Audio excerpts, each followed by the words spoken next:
Par ses résultats, Victor Dubuisson est sur le point de changer le visage du golf en France.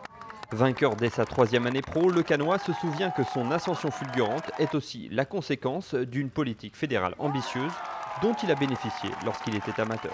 Je suis arrivé au bon moment, en 2004-2005, c'est le moment où ils ont mis en place ce système de pôle élite et où ils m'ont permis de jouer pas mal de tournois à l'étranger. Et c'est vrai que peut-être que si j'avais pas autant voyagé, je ne me serais pas aussi vite habitué au tour européen. Et oui, ils ont été d'un grand soutien envers moi quand j'étais amateur. Ouais. Financièrement, ça coûte cher de voyager, de faire les tournois en Afrique du Sud, aux États-Unis. C'est des choses qui ne sont pas à la portée de tous les parents. Quoi. Moi, par exemple, ce n'était pas à la portée des miens. Et donc grâce à eux, j'ai pu jouer beaucoup de tournois. Grâce à eux, là, il y a des joueurs qui peuvent jouer beaucoup de tournois à l'étranger. Avec la Ryder Cup en 2018 et dans le sillage des performances du mousquetaire du golf français, la France pourrait devenir une grande nation du golf. En tout cas, Dubuisson veut participer à ce nouvel essor. J'ajoute ma pierre à l'édifice, exactement. Après la magnifique victoire de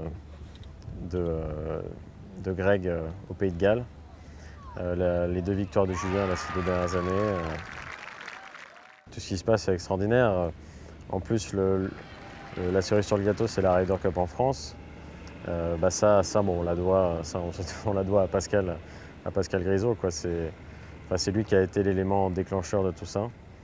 Pour ça, je le remercie parce que je le connais et je sais que c'est un grand homme d'affaires et quand il décide de faire quelque chose, il met toute son énergie dedans et je pense que c'est à lui qu'on doit l'obtention de la Ryder Cup en France. Ouais.